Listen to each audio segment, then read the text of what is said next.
Episode 2 of The Honest Journey. Like, I still can't believe that I'm actually doing this. Like, it feels very unreal. Maybe by like episode 10 or 15 or 20, it'll finally hit me that, yo, Faith, you're actually doing this. But when I tell you, after recording my first episode, I was so fearful because one, when I was recording this, the way my pronunciation and enunciations are horrible. Because let me just tell you one thing. I used to do speech therapy when I was younger, right? I used to be a lot worse than I am now. But still, there is a lot of improvement that needs to be done with my pronunciation and enunciations. And we'll get there one day. And I'm trying because also I have this thing of speaking super fast. And it's just because, yo, I'm the eldest of four, okay? And I was also known as the quiet one in my family. Everybody else is super loud. Like, they used to scream and it was just funny. And sometimes because me and my mom would be like the ones be like, guys, be quiet, shut up. Because we're both like, we hate a lot of noise. They would just scream out of nowhere just to like piss us off. And so, me being the eldest, I would always give tasks, like small tasks, to my siblings. And one, they would always speak loud. So, one thing I learned, I have to raise my voice, I have to project it so that they'll be able to hear me. Two, their attention span was so short that I had to make sure that I can say all that I have to say in a short amount of time so that they'll be able to grasp what I said and be able to understand. And so just imagine I'm trying to give a task to them, like clean something up a certain way or do something, right? And I have to be able to give them as much details as I possibly can so that they'll be able to complete the task correctly. You can just imagine how fast I had to speak.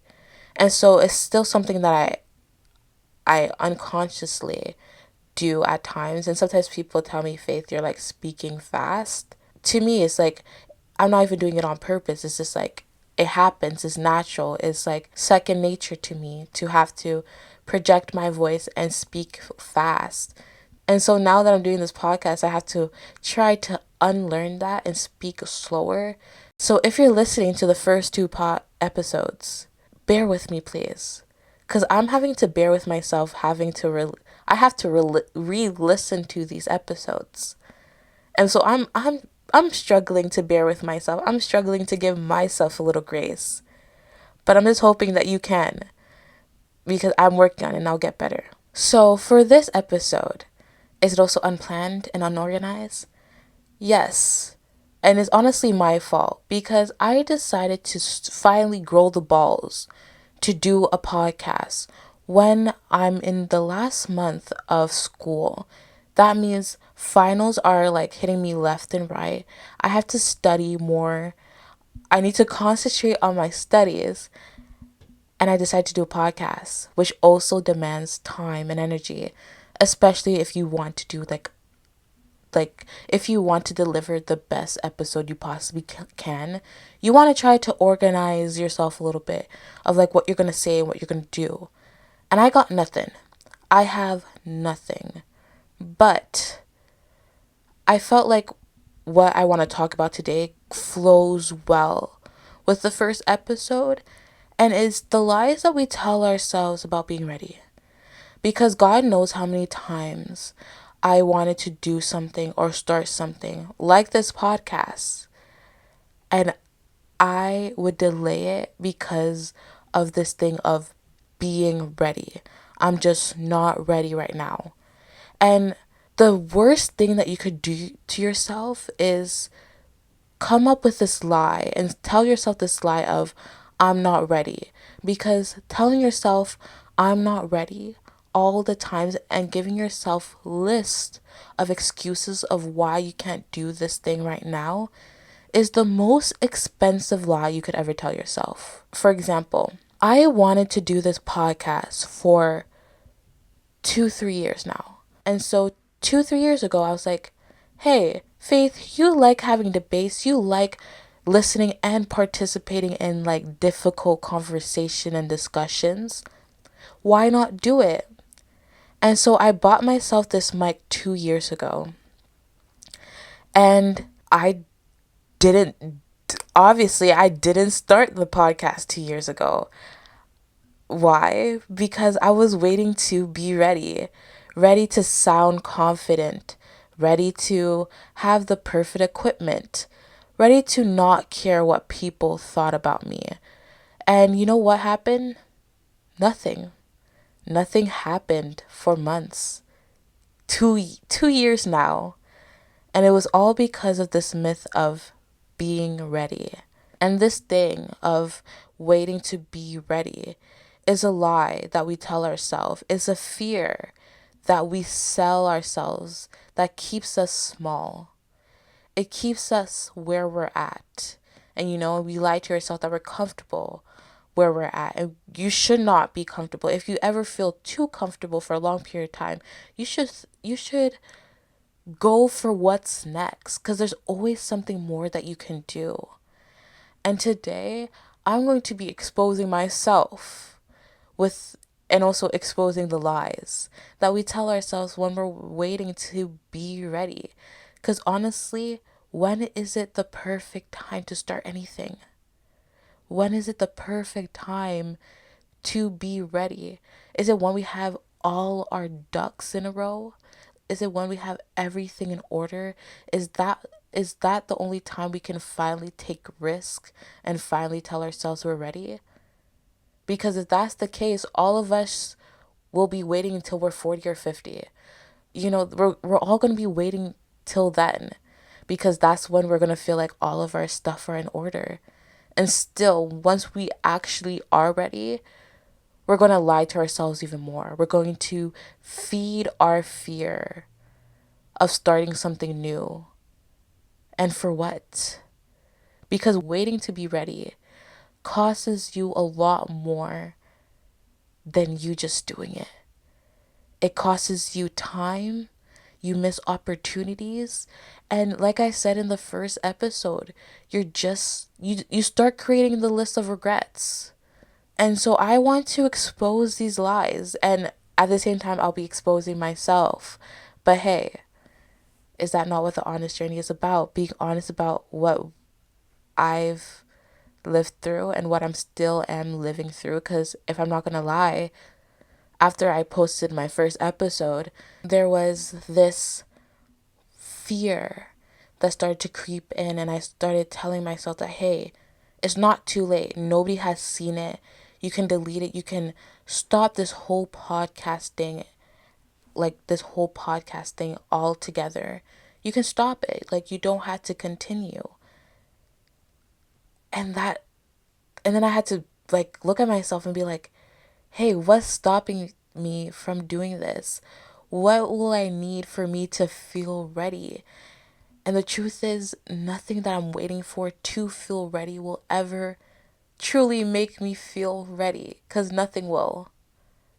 And so the first lie I told myself is that I need X thing before I start. That could be I need more money before I start. I need the perfect equipment before I start. I need to at least be financially stable before I even attempt to take any risk in my life, which is a complete lie. I feel like you should take as many risks as you want when you're young, when you don't have any responsibilities, when you have nobody that you have to take care of. You should just do it. But I kept on telling myself, I need, I need more. I need more time. I need to plan my schedule better. I need to wait till I have the perfect schedule so I can do whatever I want with my free time. And that is a lie, because I don't know, like, I'll use this analogy because my brothers play video games all the time. But like, we treat life like it's a video game. We treat it like it's a video game. Like, we need to collect all these coins and power ups before we allow ourselves to play. And the truth is that you'll never have enough money, enough time, or knowledge to feel fully ready. Because that's not how growth works. Just think about it. I can't ride a bike because, damn, I tried, fell, had a horrible experience. Always told myself every year I'll try to, never do. But if you ride a bike, or let's say whatever skill that you're like perfect at right now, when you first started, you made mistakes. When you first went on your bike, you fell down. You were scared. You had your parents be around you, tell you, no, you can do it. I'm here next to you. Go ahead, try again. You kept on falling, but you kept on getting back up. When you first started to walk, same thing. You were scared, holding on to stuff while you were trying to walk, but yet your parents were there telling you, no, you can do it. Whatever. You kept on falling, but you got back up. And at the end of it, what happened now? What's the results now? You can walk perfectly by yourself. And if you can ride a bike, you can ride a bike perfectly by yourself and without the training wheels now. That's the same thing when it comes to life. You have to start somewhere. And that somewhere does not look pretty. It does not look like all these influencers and all these people on social media trying to push this like perfect life, trying to portray like their start was pretty and perfect and they always had the money they had and they always had the lifestyle they had, which is not the case. They didn't. They started somewhere. And that means you need to start somewhere. Now, I don't remember like who it was or the name of the podcast, but it was this guy, and honestly, I can't even tell you the title of the thing, but I remember they were talking about this planning fallacy that humans have. And it's how humans underestimate what they can do now and overestimates what they need first. Like you underestimate your abilities now and you underestimate what you're capable of doing now. But yet the list of what we need to start, we overestimate it. Like just think about it. When I first wanted to do a business, right? And I still do. But when I first started, my thought was, hey, I need to save X amount of money so I can get the best people to do this for me. I need to be able to hire this person to help me to do this. I need to, like, the list was long of what I needed to start, that it was near to impossible for me to feel ready to start because you're already making the hurdle so high. The hill that you're trying to climb, you're already making it so high, making it look higher than it actually is, than it actually needs to be. You don't need everything right now. You don't need to have everything in order right now. All you need to do is the only thing really that should be on your list of what you need first is to stop feeding your fear. Stop feeding whatever it is that's holding you back, keeping you stuck. What's not making you take this next step? What's not allowing you to take the first step? You need to figure that out. And I'm not quite sure. Maybe when I was thinking about that, the planning fallacy, I was like really trying to ask myself, like, why do we do this? Like, what makes that humans do this all the time? And I don't know if I'm correct, but the only thing I could think about is fear. It all comes down to fear. The first step that you need to take when you want to start something or when you have a dream or a goal or you just want to try something new, the first lie we have to kill is the lie that we need X thing before we start. The lie that we need more of X thing before you start, because you don't. The only thing you really need is to kill a little bit of that fear and to take the first step. Now, this is the next lie that we always tell ourselves. I know it's a lie that I tell myself all the time. And it's that it has to be perfect. Everything needs to look pretty. Everything needs to be great. I have to have the perfect mic, the perfect computer, the perfect camera, the perfect clothes, the perfect setup, the perfect background. Everything needs to be perfect. And I just feel now looking back, I feel like me using this excuse of it has to be perfect was a way of comforting myself knowing that I was procrastinating. is you comforting your procrastination. Plain and simple. I was comforting my procrastination. Because just think about it. Think about the thing that you wanted to do a while ago. My example is this podcast. I bought this mic 2 freaking years ago. 2 years ago. With the goal of starting the podcast. With the goal of recording an episode. And I couldn't even do that. And every time I will look back and I'll ask myself, why haven't you started it yet? I would try to comfort myself by saying, yeah, but I just don't have the perfect background yet. I just don't have the perfect setup yet. I just don't have the perfect camera yet because all I have is my phone. Nothing is perfect right now. And I think what helped is that one day was just sitting down and I was honestly just sitting down with myself with everything that I didn't do, sitting with my list of regrets, sitting with me, just sitting there alone and asking myself, will this matter in 5 years? The perfect mic, the perfect clothes, the perfect setup, me trying to be perfect, will it matter in 5 years? If not, is not perfection, is just procrastination. Is me paralyzing myself to stay where I am and using this excuse of it has to be perfect. It has to look a certain way for me to feel better. And it doesn't. It doesn't need to be perfect. It doesn't at all. Just visualize this. You wouldn't refuse to swim until you had an Olympic medal. So why do you treat your dreams that way? Not all of us have the goal to be an Olympian, right? And so you don't tell yourself, no, I can't go in the pool. I can't swim because I don't even have a golden medal yet. I don't even have a Olympic medal yet. And if that was the case, then the Olympics wouldn't even exist because everybody would be saying the same thing. I can't run yet because I don't have a medal yet. I haven't even reached the same goal. Just imagine if Usain Bolt said that. He was like, you know what? I can't even run. I can't even dream. I cannot even dream about being in the Olympics or even registering for the Olympics because I haven't even got a medal yet. I don't even have an Olympic medal yet.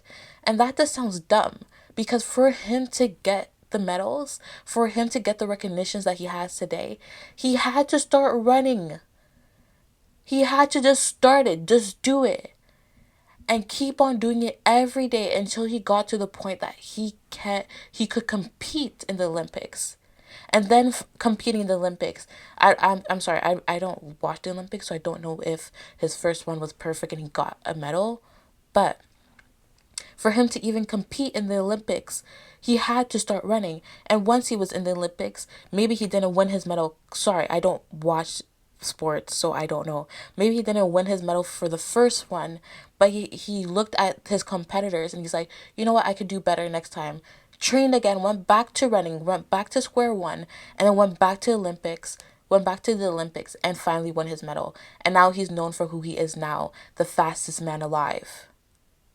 Perfectionism is just an excuse to procrastinate, and I have done it and I am still doing it sometimes for certain stuff, and it has to stop.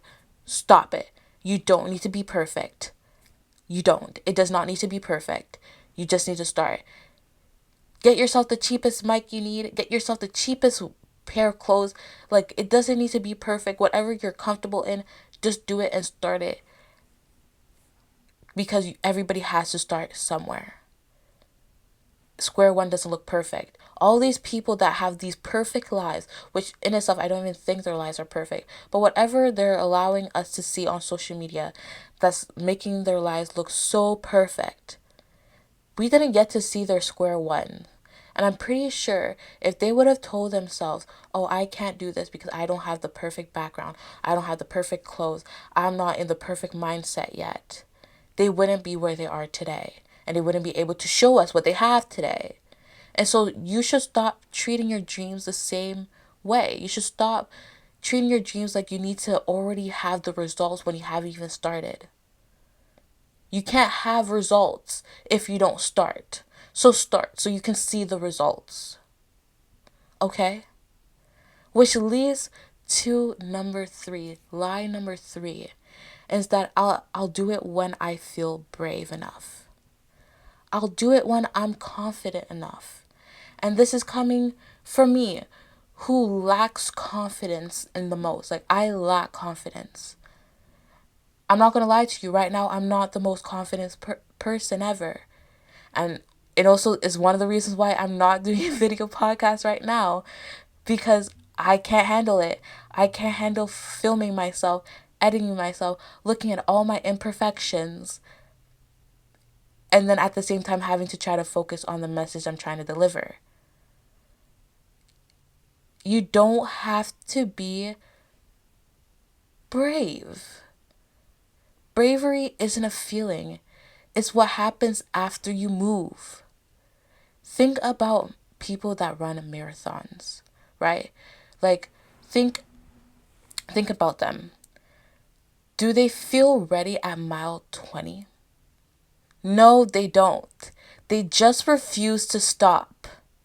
They refuse to stop, okay? They start somewhere mile 1, like, okay, maybe they feel good, maybe, but they're not going to be like, oh, I feel ready. I feel ready to do a marathon. No, they're doing it. They just refuse to stop. And yes, it'll be uncomfortable. And yes, I'm saying this from somebody who has done this so many times, who didn't do stuff or stopped doing stuff because I didn't feel brave enough. I didn't have enough confidence. I am a hypocrite. I'm being a hypocrite right now, trying to tell you that you don't need to be brave to start somewhere, and that it happens when you move. Because sometimes I am somewhere right now in my life where sometimes I don't even move. I don't even take the first step because of this. But just do it. Just move, okay? Just move. Because sometimes we overestimate how scared we are because of how we feel during the action. Like, we overestimate how scared we'll feel during the action, how uncomfortable we'll feel during the action, how cringy it might be when you start. Okay, we overestimate it sometimes. And so stop it. Stop overthinking. Stop thinking that you have to be confident. Stop thinking that you have to be brave, because bravery and confidence only happens once you start doing it. You build your confidence. That's why they say you build your confidence, because you have to start somewhere. It's a work in progress, and there's no growth if you don't start somewhere. Now, there's Mel Robbins, which I love her. And she teaches the 5-second rule. Is when you hesitate, just count. 5, 4, 3, 2, 1, and then physically move. I know that's the only reason why I'm doing this podcast, because April 1st, I was sitting down, I was like in my room studying, and I had to head to school later for my finals, and I had 40 minutes left. 40 minutes of spare time that I was going to do really nothing. And so, you know what I did? I counted 5, 4, 3, 2, 1. And I plugged in the mic, I pressed record, and I did it. And so can you. And so maybe do that. Do the 5-second rule. Maybe it'll help. Try it. Do it this week. Before you feel ready to do something, before you think that you need to feel ready to do something, just sit there, accept the feelings that you're having right now, count 5, 4, 3, 2, 1, and do it. And just see how you feel after you did it. Because I promise you, after I did my first episode, I felt so good. I felt like finally I've done it. And here we are, episode 2. And so those are the 3 lies I've told myself. I'm pretty sure they're the 3 lies that you're telling yourself right now. And it's the reason why you're not able to do anything that you want to do. But hey, Stop it. Stop lying to yourself and waiting for the I'm ready moment. Cause there will never be I'm ready. There will never be a moment that you're ready. It's a lie. Being ready is a lie. The truth is when you finally finish what you're doing, done. You're done. That's the truth. Ready is waiting for you to start something, but you being done is the result of what you did. Is living proof of what you could have that of what you can do. Because the most successful people aren't the smartest or the most talented, especially in the Gen Z era, especially in our generation. The people that are on social media living their lives, doing what they want to do, they are not the smartest people always, and they're not always the most talented people. They're just the ones who refuse to wait for permission from their own doubts. They're the ones who took a chance on themselves for change. They're the ones who told themselves that, hey, there will never be a perfect moment. So why not just do it? So, Faith, if you're listening, whatever you're doing, just do it. I know you have so many moments that you're just waiting for the green light, and you have so many things that you want to do that you're waiting for the green light. And if you feel like stopping, like if you feel like you want to stop this podcast because you're just not ready and equipped, it's a lie, okay? Just do it. Just keep on doing it and see where it goes. Okay? Just do it. Because being ready will never happen. You will never be ready. If you just need to keep one thing, is just stop waiting to be ready. Now, I'm going to leave myself with a challenge that I already started, but I will continue. Okay, I will continue to the end of this month. Every time that I give myself an excuse of why I'm not ready to do something now, I'm going to ask myself these two questions. Number one, will it matter 5 years from now? Will the perfect mic affect the results? Will it matter that I didn't have the perfect background in the beginning? Will it matter? And if the answer is no, then that means that I just need to do it. Just do it. Like I said for my first episode, just do it. The second thing that I'll do is I'll do the 5-second rule. I'll sit down with myself, validate everything that I feel in the moment of the reasons why I don't feel ready. I'll validate it. I'll accept it, and I'll sit there after asking myself, will it matter in 5 years? And when the answer is no, and if I can do it right now, I will do the 5-second rules, and I will count from 5, 4, 3, 2, 1, and I will do it. And I'll see it how I feel after. And I'm pretty sure it'll feel the same way I felt when I recorded my first episode. And that is amazing, accomplished. And it felt like weight was lifted off my shoulder. And so hopefully you do it too. And yeah, I'm super bad with outros, guys. Super bad. But this is all I got. And so we're going to work on it. But hey,